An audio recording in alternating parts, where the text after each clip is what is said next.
Exportação do agronegócio do Brasil cresce 5,7% em outubro. Plantio de soja da safra 2018-2019 do Brasil mantém recorde com 82% da área plantada. Mato-grossenses plantarão mais algodão e expectativa é de safra recorde. BNDES abre linha de crédito para quem tem dívidas rurais.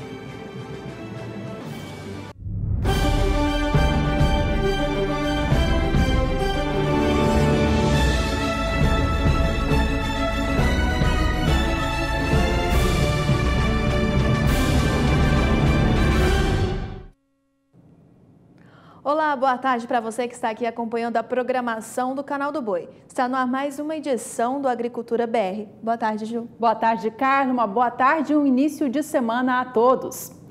O BNDES reabriu a linha de crédito para a renegociação de dívidas agropecuárias. Vamos agora até a Bolsa Brasileira de Mercadorias em São Paulo conversar com o jornalista Walter Puga Júnior, que já tem informações apostas aqui para a gente. Puga, boa tarde para você. Para quem tem dificuldade em quitar dívidas, essa é uma boa notícia, né? É uma boa notícia, sim, mas há algumas regras, viu, Juliana? Boa tarde a você, boa tarde a todos. Olha, o BNDES já informou na semana passada que reabriu a linha de renegociação para operações contratadas pelos programas agropecuários do governo federal que foram operados com recursos do banco, ou seja, recursos do BNDES. Essas renegociações, elas estavam suspensas, né, desde o início do ano, por conta daquela substituição, vamos lembrar, da taxa de juros de longo prazo pela nova taxa de longo prazo. Mudou o nome, né? Era TJLP, agora é TLP. Bom, o Ministério da Fazenda já havia autorizado isso em julho agora, né, logo no final do primeiro semestre, o BNDES a renegociar de novo essas dívidas contratadas originalmente pelo sistema anterior, até o dia 31 de dezembro do ano passado, né? Segundo o BNDES, o banco vinha trabalhando desde então para implementar essas novas regras. Aliás, os jornais destacam isso hoje, o Jornal Valor Econômico informa sobre isso também, e diz que há novas condições, sobretudo em relação aos trâmites, né? A como equalizar a taxa de juros através de sistemas de tecnologia de informação. Bom, tudo isso já foi definido e agora está aberta a renegociação para quem está em inadimplência ou tem contratos com dificuldade para cumprimento, financiamento em suma para pagar financiamento junto ao BNDES. Agora, os produtores só podem renegociar cada operação de financiamento no máximo 2 vezes durante a vigência. Esse é uma das exigências, né, do processo de renegociação.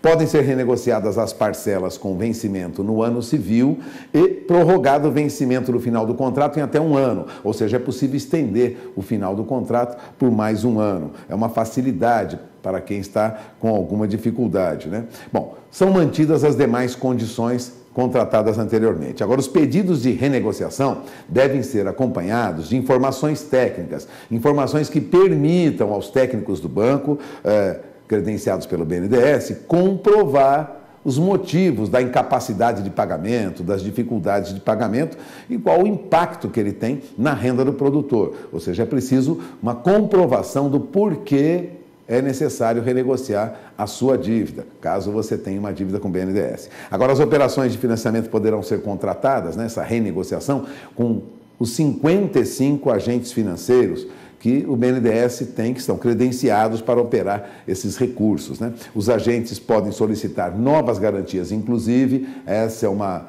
das regras impostas lá, e são responsáveis pela análise e pela aceitação dos pedidos, que depois é encaminhado ao BNDES. Agora, é importante respeitar as regras, mas há essa facilidade de renegociação que foi reaberta agora. Uma oportunidade para quem está nesse período em dificuldade, viu, Juliana? É com você. Ok, Puga. Uma outra notícia fresquinha desse início de semana, tem a ver com o relatório do Boletim Focus, que trouxe nessa segunda-feira uma 4ª redução seguida na expectativa de inflação do país em 2018. Puga, esse número divulgado hoje ainda não reflete o anúncio do novo presidente dessa autoridade monetária. É isso mesmo? O que a gente pode esperar para o próximo boletim?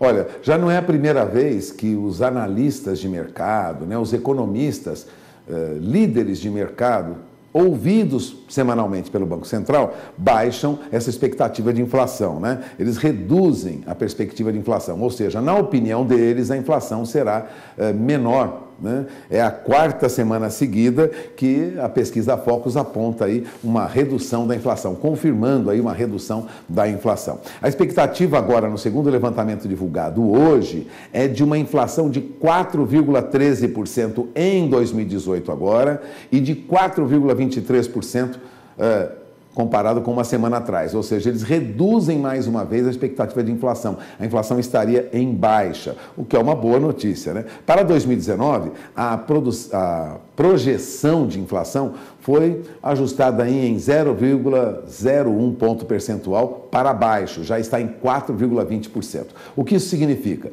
A nossa meta de inflação, a meta perseguida pelos técnicos do Banco Central e por quem trabalha com o governo, a autoridade monetária, é 4,5%, considerando 1,5% para baixo, 1,5% para cima.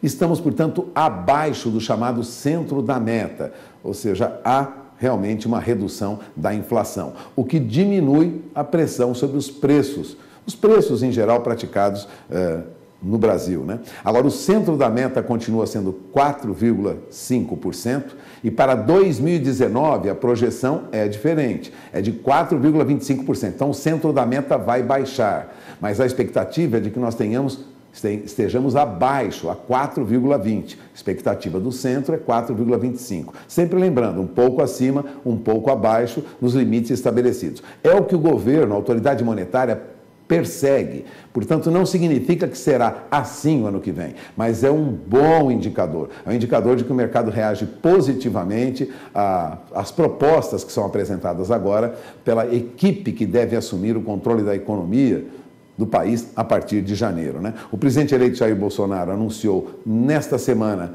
no feriado da Proclamação da República, que o economista Roberto Campos Neto vai assumir a presidência do Banco Central no lugar de Irã Goldfein e que Mansueto de Almeida permanecerá no cargo de secretário do Tesouro Nacional. Agora, lembrando, né, que a pesquisa Focus do Banco Central, ela é fechada, vamos dizer assim, as perguntas são feitas até a sexta-feira. De lá para cá, muita coisa já ocorreu. Nós temos fatores externos que influenciam também na análise dos economistas. Mas, de olho na informação, há muito tumulto lá fora. Esta semana há um ajuste para a saída do Reino Unido do mercado comum europeu. É um acordo final. Isso pode trazer tumulto para o mercado, esperemos que não.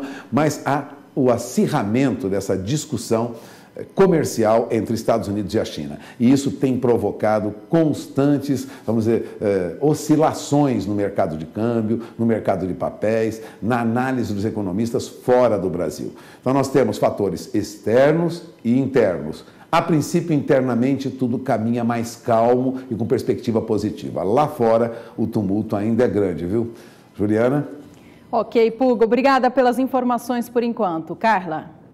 Pois é, Ju, seguimos falando sobre mercado aqui no Agricultura BR e o dólar se movimenta em alta nesta segunda-feira, com baixa liquidez e também com movimentos de acomodação. Os investidores ficam de olho nos passos do novo governo, novos passos do novo governo Jair Bolsonaro e também com relação às relações internacionais entre Estados Unidos e a China. Vamos conferir agora como fica neste momento o dólar comercial sendo negociado no Brasil, uma variação aí positiva de 0,58%, com a moeda norte-americana sendo vendida a R$ 3,76 mais um.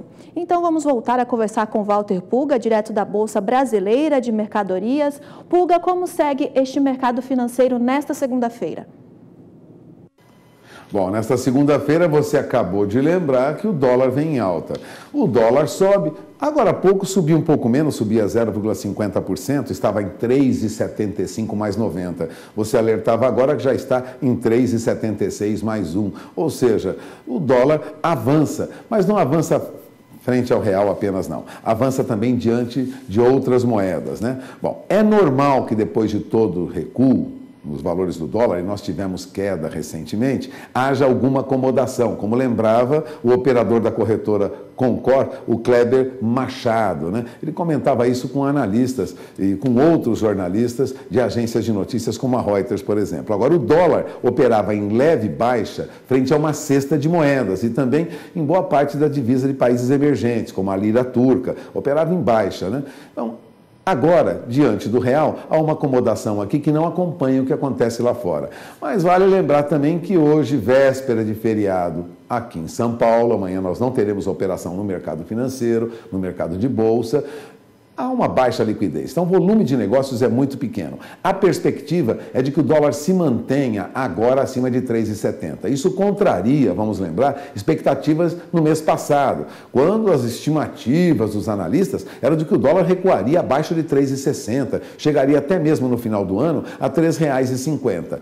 Hoje, a perspectiva já não é tão positiva assim. De qualquer maneira, o dólar tende a um movimento de queda daqui para frente, é o que se espera. Não está ocorrendo na velocidade em que estava previsto, mas a perspectiva é de que o dólar não dispare, ou seja, dólar acima de 3,75 não é uma expectativa do mercado hoje. Há alguma oscilação, com tendência até de baixa, não está ocorrendo, mas também não há previsão de uma disparada do dólar, salvo alguma notícia muito grave que venha alterar esse panorama. A princípio, o dólar vai mantendo nesta semana, pelo menos até quarta, quinta-feira, mais ou menos os mesmos patamares. Agora, o que acontece com a Bolsa é que a Bolsa, na semana passada, subia, né? Voltou a subir rapidamente, passou dos 88 mil pontos, já rumava aos 90 mil pontos. Mas agora há pouco, a Bolsa já perdia mais de 1%, caía de novo para 87.500, 87.700 pontos. Ou seja, também há uma acomodação da Bolsa, neste momento em queda, em função também de um baixo volume de negócios às vésperas do feriado. Bom, ainda é muito cedo para falar das consequências no mercado de tudo que vem sendo anunciado pelo presidente eleito Jair Bolsonaro. Mas o mercado vai se ajustando, né? Quando eu falo mercado, eu falo operadores do mercado, analistas, investidores, vão se posicionando na medida em que as notícias chegam. De qualquer modo, há um movimento positivo, isso é visto facilmente no noticiário, há um movimento de visão positiva para o futuro. Portanto, ano que vem promete ser um ano melhor do que este ano e o final do ano ser um pouco melhor do que nós vimos em meses anteriores. Esses são os destaques de hoje. Bolsa vem em queda, dólar vem em alta, mas nada também que altere drasticamente o que temos visto recentemente. Eu falo recentemente, na última semana. De qualquer modo, de olho na informação, porque rapidamente o mercado muda ao sabor das notícias, das discussões e dos debates que ocorrem em todo o mundo, inclusive aqui no Brasil. É com você, Carla. Muito obrigada, Puga, por hoje. E aqui no Agricultura BR nós seguimos falando sobre soja.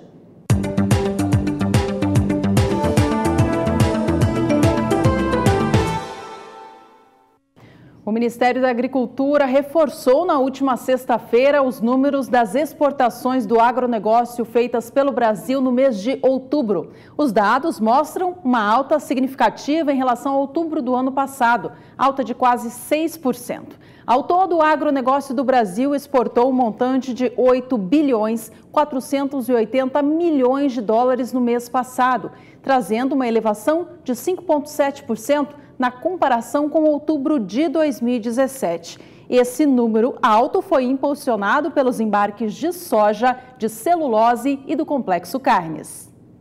Em relação ao complexo soja, que engloba o grão, o farelo e o óleo, apresentou uma alta em relação a outubro do ano passado de mais de 78%. Conforme dados do Ministério da Agricultura, Pecuária e Abastecimento, o complexo soja teve uma alta de 78,8% em relação a outubro de 2017, somando 2 bilhões de dólares, com os embarques dos grãos seguindo fortes pela demanda da China.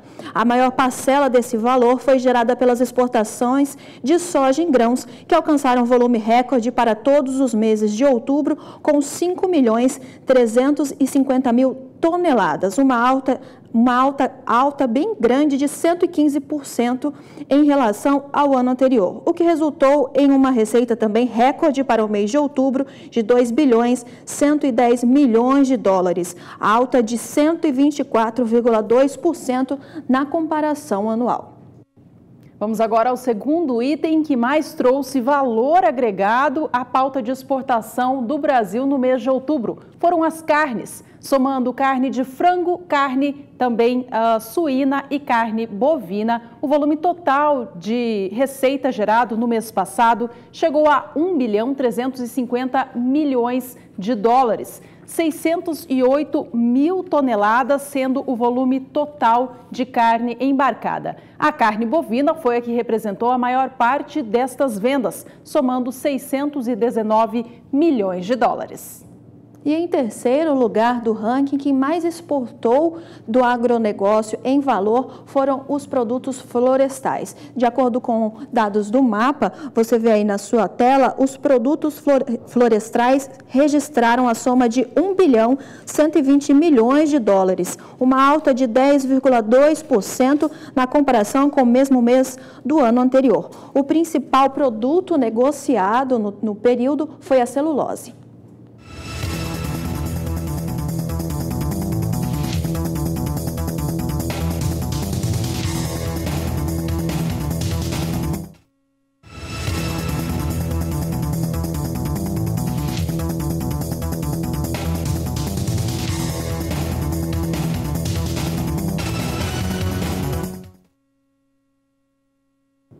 A consultoria AG Rural divulgou na última sexta-feira como está o ritmo de plantio da safra de soja no Brasil. Os números mostram que o andamento segue o mais rápido da história. Até a última sexta, dia 16 de novembro, o Brasil já havia cultivado 82% do total previsto para a safra em vigor, que é a 2018-2019.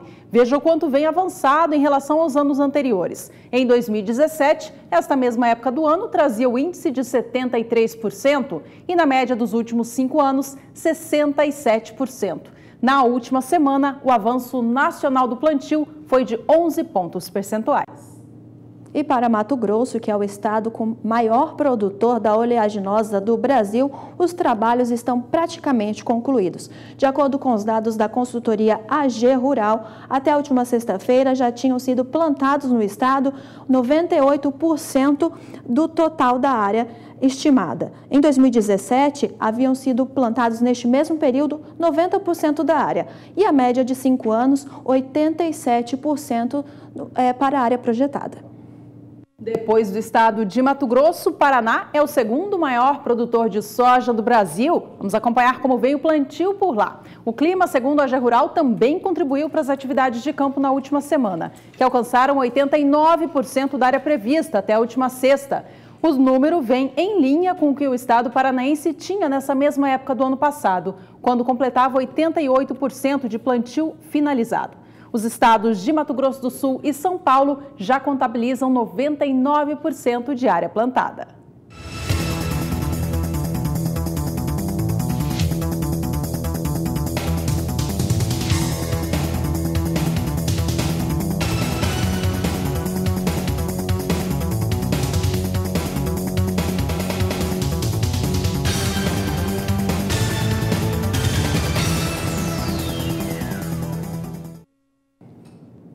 E nós conferimos agora os preços praticados para a saca de 60 quilos da soja nos principais portos brasileiros, que você confere comigo na sua tela. Os valores para o Porto de Santos e o Porto de Paranaguá estão em linha com a saca de 60 quilos da soja sendo negociada a R$ 86.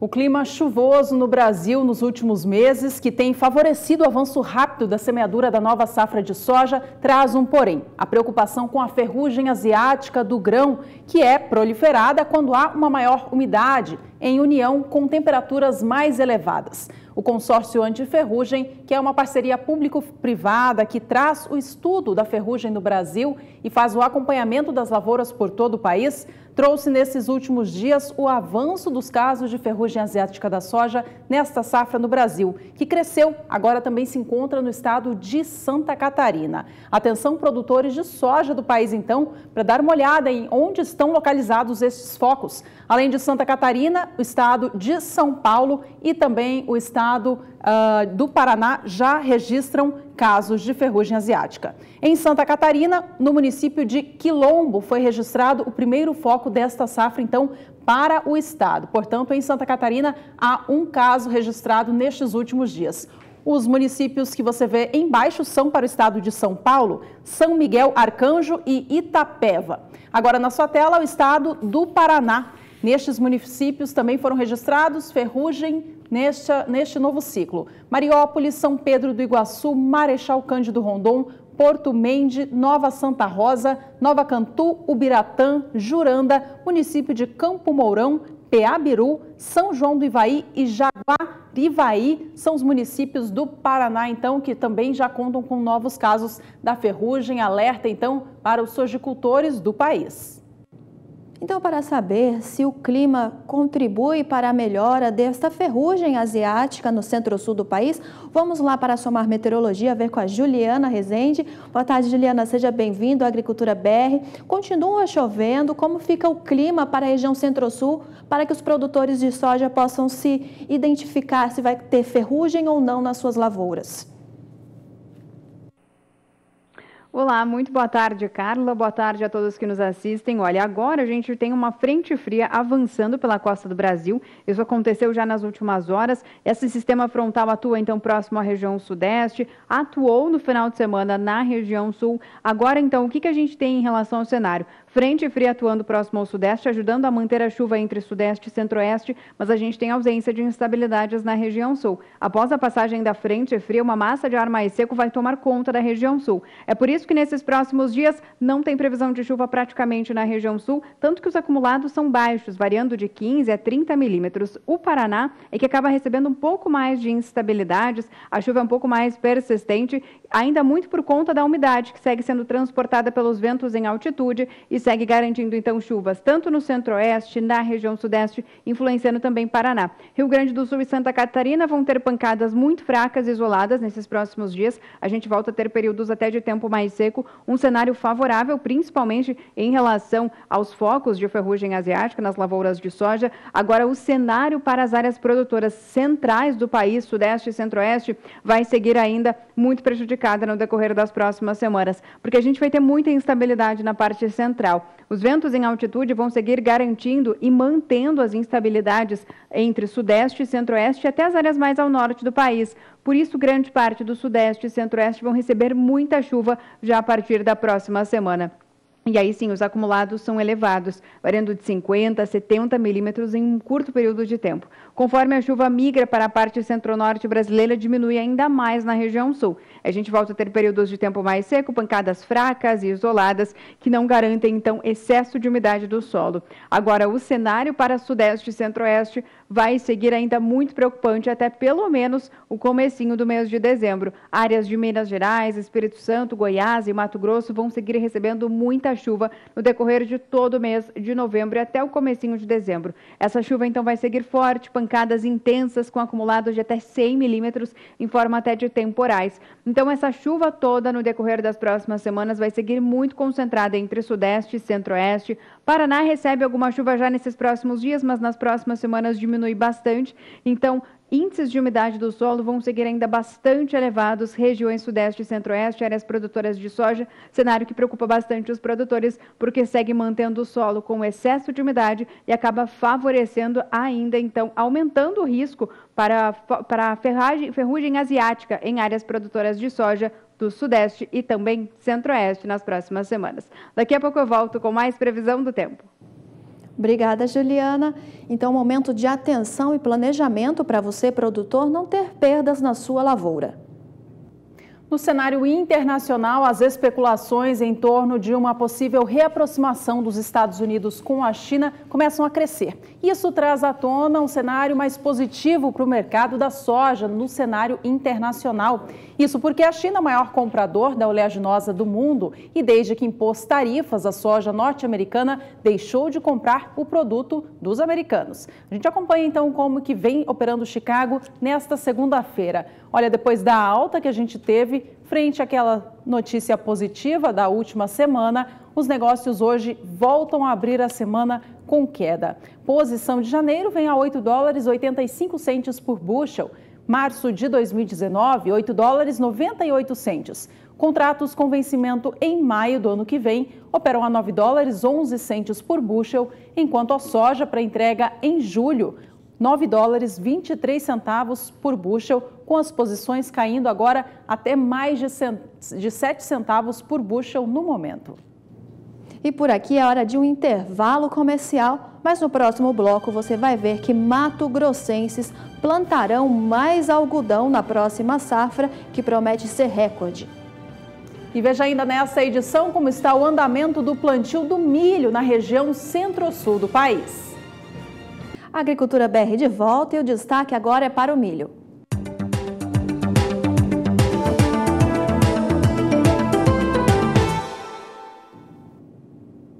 E dados divulgados pela consultoria AG Rural nesta sexta-feira mostra que o plantio para a primeira safra de milho na região centro-sul do país já atingiu 92% da área projetada.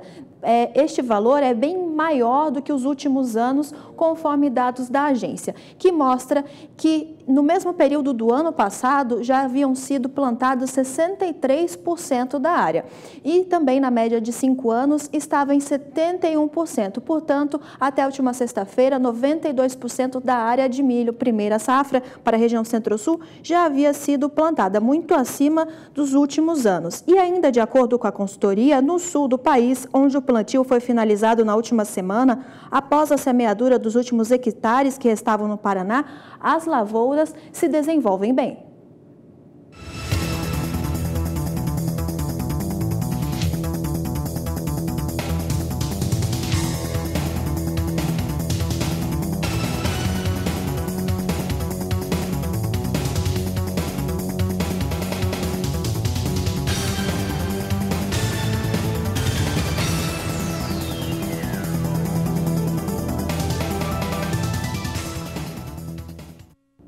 O mercado futuro de grãos parece não ter reagido muito bem nesse início de semana. A gente já viu aqui no início do Agricultura BR que a Bolsa de Chicago vem com queda para a soja. Vamos saber se o mesmo acontece para o mercado do milho. O movimento também é negativo para o cereal. A queda é mais branda, mas as posições também vêm no vermelho. Os contratos com vencimento em dezembro operam a $3,64 mais 2 por bushel. Vencimento de março, $3,75 mais 4. Milho negociado em Chicago para entrega em maio vem agora a $3,82 mais 6, enquanto os contratos para julho, $3,89 mais 4 por bushel.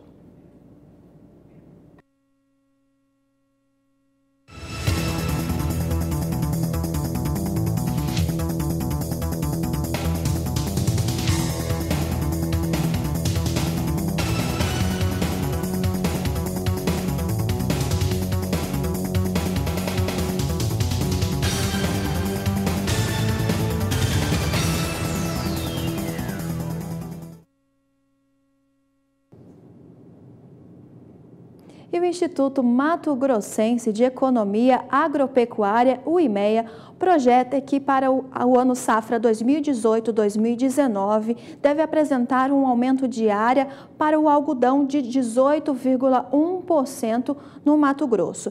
De acordo com o IMEA, se essa previsão for estabelecida, o estado deve semear 937 mil hectares e bater um novo recorde na produção. Ainda de acordo com o IMEA, a perspectiva de aumento se dá em decorrência da valorização dos preços da pluma, que possibilitaram o adiantamento da venda de grandes volumes da fibra. Os mato-grossenses devem plantar 28.800 hectares na primeira safra, enquanto que na segunda safra semearão 908 e 90 mil hectares. Nesta próxima quarta-feira será realizada a primeira edição do Fórum de Inovação em Agronegócio no município de Maracaju, interior de Mato Grosso do Sul. O evento vai debater vários temas de extrema importância para o produtor, como solo e também plantio direto. Veja o convite do Gleiciano Vasconcelos, vice-presidente da federação que organiza o evento. Olá, sou Gleiciano Vasconcelos, vice-presidente MS da Federação Brasileira de Plantio Direto na Palha. Estou aqui para convidá-los a participar do Fórum de Inovação em Agronegócio, que será realizado no próximo dia 21 de novembro em Maracaju, com início às 7h30. Estaremos lá aguardando você com temas inovadores para o sistema de plantio direto, onde serão apresentados palestras técnicas, soluções práticas para os desafios atuais do nosso plantio direto, bem como case de sucesso. Aguardo vocês. Um grande abraço. E nós vamos para mais um rápido intervalo comercial, mas no próximo bloco você vai ver que o trigo paulista registra quebra expressiva da safra 2018-2019. E ainda nesta edição, veja que produtores de banana do Vale do Ribeira, no estado de São Paulo, contabilizam os prejuízos depois do temporal registrado no início deste mês. Já estamos de volta com a Agricultura BR na tarde desta segunda-feira. Por aqui as informações são para o estado de São Paulo. Este último ano foi de muita instabilidade climática para o estado. E isso trouxe mais uma quebra expressiva na produção de trigo por lá. Informações agora com Gustavo D'Angelo. São Paulo está em fase de finalização da colheita do trigo. Na contramão da estimativa do setor no início do ano, que era colher mais de 300 mil toneladas, a produção agora deve ficar entre 180 e 190 mil toneladas do cereal no estado. Número que indica uma quebra significativa por conta da seca enfrentada no plantio e as chuvas registradas durante o período de colheita. Algumas cooperativas relataram perda de 25% em produtividade. Mas mesmo frente a um cenário de perdas, os produtores se mostram otimistas para a próxima safra, onde não é esperada a perda diária e acredita-se numa tendência de alta no preço do trigo para 2019. O setor também se vê frente a uma mudança que deverá impactar de forma significativa a produção de trigo no Brasil. É que a partir de 1º de janeiro entra em vigor a legislação da Anvisa, que regulamenta o nível de micotoxina encontrada no grão a ser moído. E como o trigo gaúcho está com um problema sério nessa questão, espera-se um aumento na exportação do trigo paulista. Voltamos aos estúdios em Campo Grande. E atenção você, telespectador da região sudeste do país. A partir de agora, no Agricultura BR, você confere as condições climáticas para a sua região, direto da Somar Meteorologia, com a Juliana Rezende. Juliana? Olha, Carla, tem previsão de chuva para o sudeste. Nesses próximos dias, uma frente fria já está atuando na região e vai garantir, então, mais instabilidades para todo o sudeste. As condições de umidade do solo seguem elevadas. Grande parte, principalmente Minas Gerais, Espírito Santo, Rio de Janeiro e São Paulo, estão com índice em torno de 80%. Já o estado mineiro e o estado capixaba estão com índices de umidade que passam dos 90%. E nesses próximos dias, então, tem mais previsão de chuva, porque tem uma frente fria atuando próximo à costa da região sudeste. Sudeste, alimenta as instabilidades entre Minas Gerais, Espírito Santo, norte do Rio de Janeiro também. Aos poucos, essa frente fria avança pela região, já se afasta do estado de São Paulo, por isso a chuva que acontecer no estado paulista é mais fraca do que as pancadas do estado de Minas Gerais. Só que esse cenário, a partir da semana seguinte, vai garantir muita chuva para toda a região sudeste. A partir do dia 25, tem previsão de instabilidade se espalhando pela região, muito por conta dos ventos em altitude que transportam mais umidade para toda a região sudeste.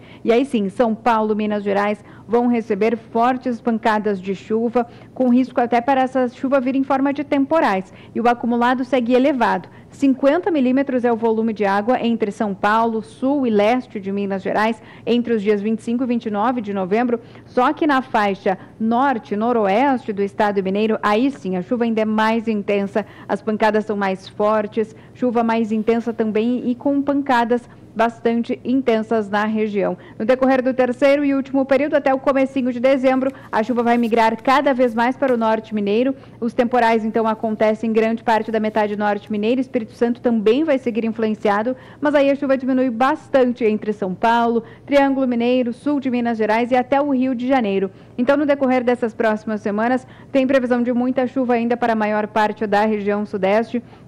Como essas pancadas vêm de forma mais intensa, elas podem atrapalhar os produtores que ainda estão em fase com as atividades no campo. E aí sim, essa chuva, grande parte, vai garantir ainda, vai influenciar os produtores de Minas Gerais. São Paulo e Minas Gerais devem ser os estados mais afetados, com chuvas mais intensas. E aí os produtores, então, podem ter alguns transtornos por conta das pancadas mais intensas e também do elevado volume de água em áreas produtoras da região sudeste. Daqui a pouco eu volto com mais previsão do tempo. Obrigada, Juliana. A Juliana que volta logo mais, trazendo destaques para a região Nordeste no quadro Agricultura BR Responde.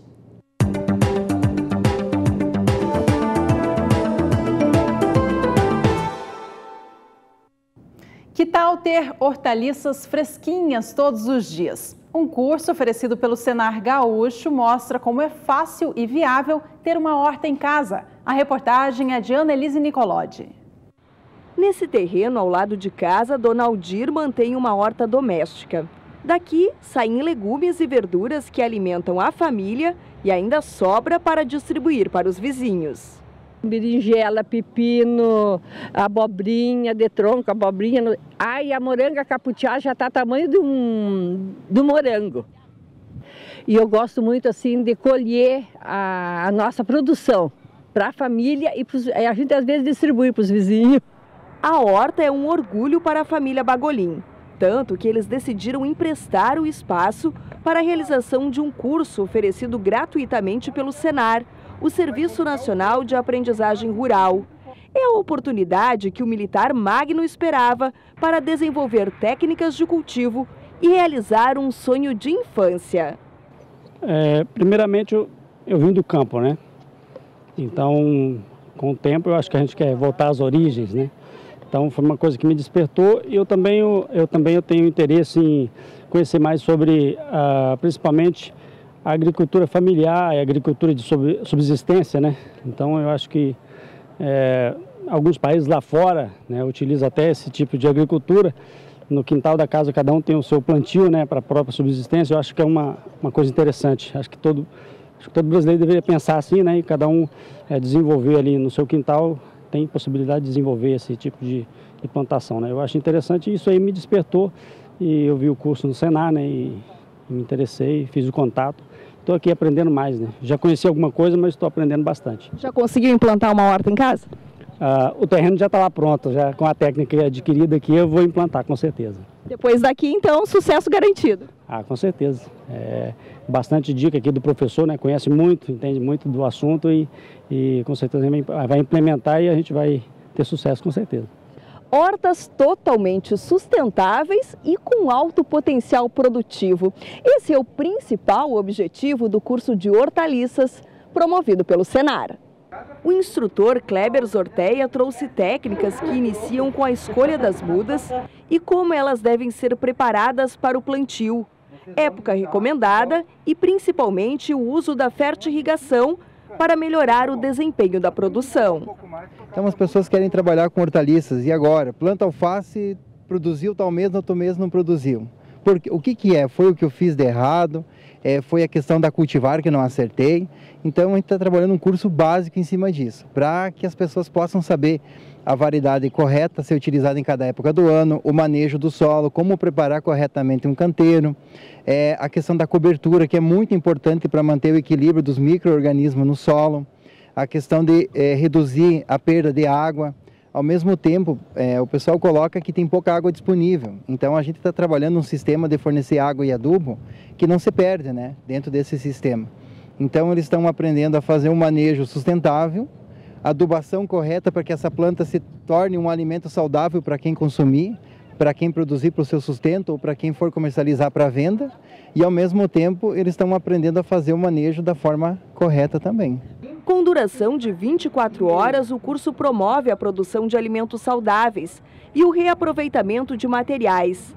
Aqui, garrafas PET são utilizadas para levar água e nutrientes para as plantas. A cobertura de palhada protege o solo e garante a sanidade delas. Quem participa do curso recebe todas as instruções para iniciar uma pequena horta com os mais variados tipos de hortaliças. Durante a nossa reportagem, acompanhamos o plantio de batata doce. Geralmente as pessoas que buscam participar do curso são pessoas que a princípio estão desenvolvendo atividade e querem melhorar ou encontram alguma dificuldade. Mas uma pequena parcela do grupo também são pessoas que estão buscando uma nova alternativa de trabalho. E como elas se encontraram nessa questão de hortaliça, elas querem aprender para iniciar da forma certa. Aí fica bem mais fácil produzir alimentos em casa, economizar na hora de ir ao supermercado e ainda ganhar um dinheiro extra com a venda da produção excedente. O primeiro passo que eles encontram na discussão e no debate do curso é que eles reduzem custo, porque eles vão produzir com um custo menor do que se fosse comprar. Tem um alimento fresco com sabor melhor e o excedente eles começam a comercializar. Eles veem que ali começa a entrar um dinheiro a mais e começa a aparecer novos negócios e novos empreendedores no mercado, né? A região do Vale do Ribeira, interior de São Paulo, foi atingida no início desse mês por fortes temporais que derrubaram parte dos bananais. Agora, produtores estão contabilizando os prejuízos. Gustavo D'Angelo traz os detalhes. A produção das plantações mais afetadas deveriam ser colhidas na safra de nanica, entre dezembro deste ano e janeiro do ano que vem. Com as perdas, um menor volume deverá ser observado nesta temporada, fator que poderá favorecer os preços. A estimativa é de que os prejuízos totalizem R$ 8.500.000, desfavorecendo ainda mais os bananicultores da região. O impacto deste evento poderá trazer consequências ainda para a próxima colheita, já que as frutas não terão o mesmo tempo de maturação, resultando em menor qualidade. Além disso, as plantas que ficaram com poucas folhas nos pés estão sendo retiradas, cenário que poderá favorecer a comercialização de outras praças concorrentes. Veja daqui a pouco no Agricultura BR, previsão do tempo para o estado do Pernambuco no Agricultura BR Responde. E você pode participar conosco enviando a sua pergunta, foto ou vídeo da sua produção neste número que aparece embaixo da sua tela, 67996562266. Fique por aí, nós voltamos já. Estamos de volta e o destaque agora é para o quadro Agricultura BR Responde.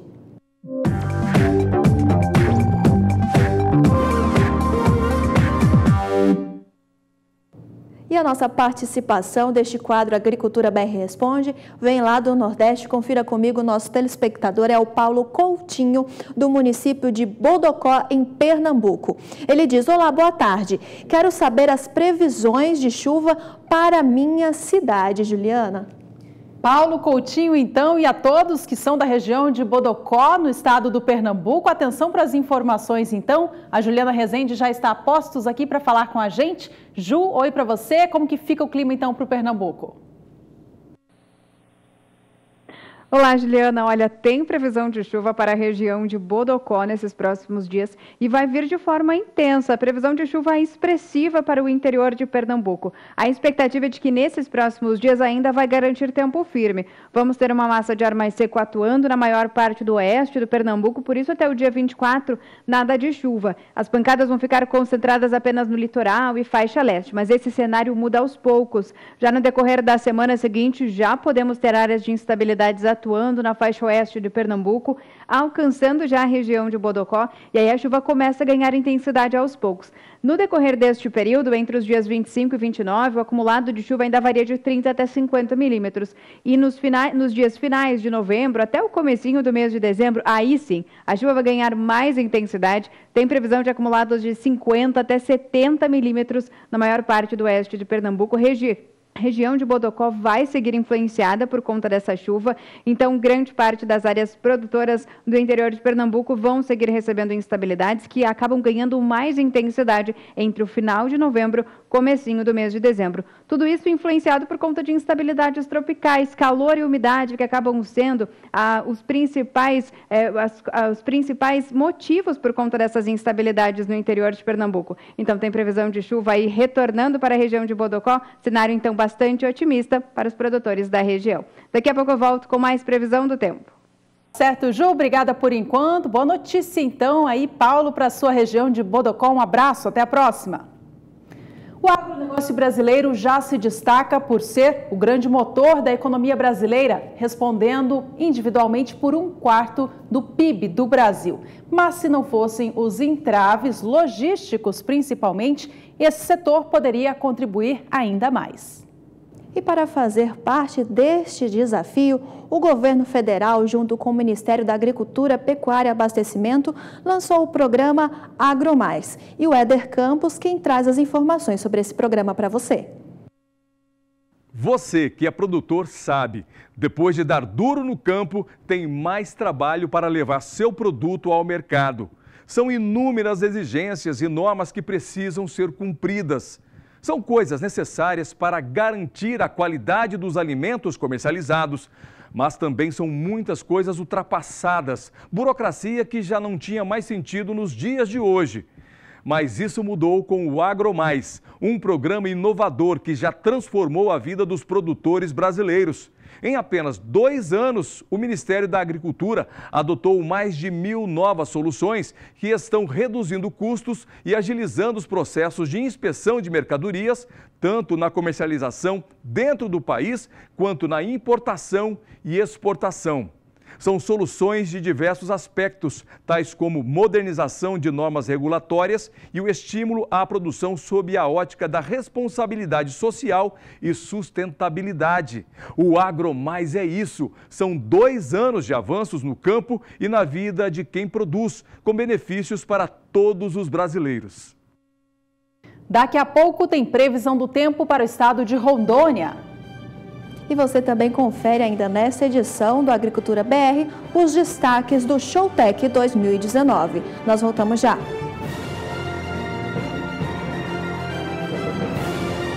Estamos de volta com mais uma participação no quadro Agricultura BR Responde.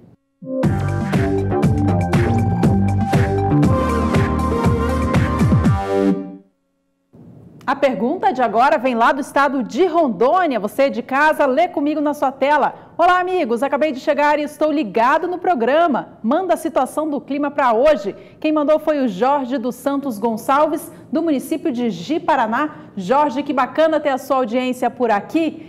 Carla, Ji-Paraná sempre participando aqui do Agricultura BR, né? Pois é, Gi, então vamos responder para eles, para o Jorge e também para todo o pessoal ali de Ji, do Paraná, em Rondônia. Vamos para a Somar Meteorologia, então, conversar com a Juliana Rezende. Juliana, que podemos falar para o telespectador e todos os telespectadores de Ji, Paraná. Respondendo à dúvida, então, do telespectador Jorge, da região de Ji-Paraná, que quer saber como que fica o tempo hoje na região, a expectativa é de pancadas de chuva. Apesar de ser um dia quente, com temperaturas em elevação, a umidade vai seguir ainda muito concentrada na região de Rondônia, Ji-Paraná, por isso segue com pancadas de chuva, principalmente entre a tarde e a noite. Esse cenário de chuvas mais frequentes na região aumentam cada vez mais as condições de umidade do solo e no decorrer dos próximos dias tem mais previsão de chuva. Então, essas pancadas de chuva por conta do calor e dos índices de umidade relativa do ar mais elevados na região favorecem a formação de nuvens carregadas e mantêm o risco para tempo mais instável na região. Até pelo menos o dia 24 de novembro, pancadas bastante expressivas na região de Ji-Paraná. Todo o estado de Rondônia vai receber acumulados em torno de 30 até 50 milímetros e isso garante, então, que a chuva vai seguir persistente e também duradoura em grande parte do estado, incluindo Ji-Paraná também. Então, tem previsão de chuva hoje e nos próximos dias para a região de Ji-Paraná, no estado de Rondônia. Hoje eu encerro por aqui a minha participação. Amanhã eu volto com mais previsão do tempo. Até amanhã. Entre os dias 16 e 18 de janeiro, será realizado em Maracaju, interior de Mato Grosso do Sul, o Showtech 2019. O pesquisador da Embrapa, Cláudio Lazarotto, tem um recado especial para você.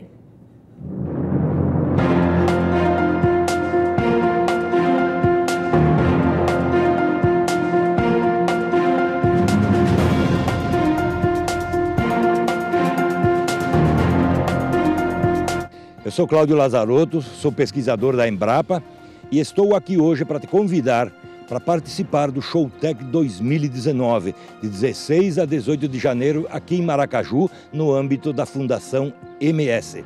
Aqui teremos tecnologias para a agricultura e para a pecuária. Portanto, convidamos os produtores rurais para que venham, mas não apenas os produtores rurais, estamos convidando também as pessoas do ambiente urbano, as pessoas que moram nas cidades, para que venham ver a quantidade de tecnologia, a qualidade da nossa agricultura, a qualidade da nossa pecuária. Venham, aqui nós vamos ver que a agricultura atual hoje não é apenas a importante na produção de alimentos e matéria-prima, mas como ela é uma atividade importantíssima na preservação ambiental, nos conceitos sociais, no conceito ambiental e no conceito econômico.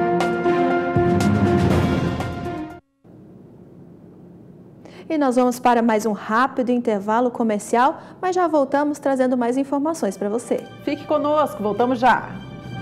A ProSoja do estado de Mato Grosso está mobilizando os agricultores para um possível protesto no município de Cuiabá contra a taxação do FETAB 2. Valdir Pacheco tem mais informações.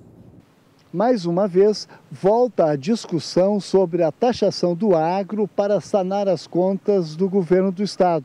A Associação dos Produtores de Soja e Milho de Mato Grosso, a ProSoja, reforça sua total contrariedade à criação de novos tributos para o setor, assim como a reedição do FETAB 2, que tem vigência somente até dia 31 de dezembro de 2018. Segundo a entidade, taxar não resolve a ineficiência da gestão pública. Na verdade, isso tende a piorar, pois acredita que sempre terá alguém para pagar as contas. E a classe produtora, sobretudo a dos agricultores, não aguenta mais pagar a conta sem ter o devido retorno pelos serviços públicos. Os agricultores estão indignados e se mobilizando na base, no interior do estado, para um possível protesto na capital Cuiabá, caso haja a taxação. Na última semana, em reunião com os parlamentares eleitos no estado, a ProSoja esclareceu a importância da Lei Candir para o setor e também como é feita a contribuição dos produtores rurais para o estado,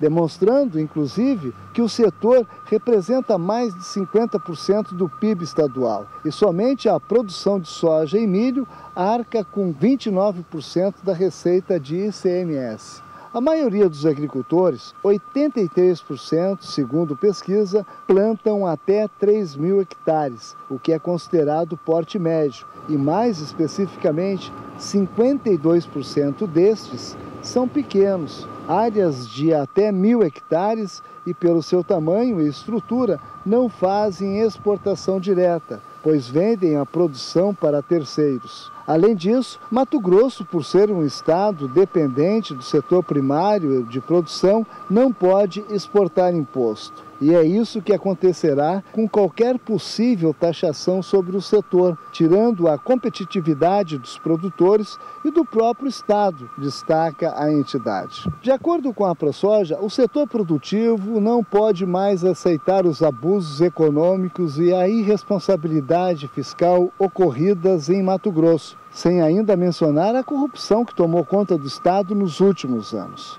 O problema não está na arrecadação, que em Mato Grosso vem aumentando muito mais acima da média dos outros estados, mas sim na ineficiência da gestão do recurso público, reforça a entidade.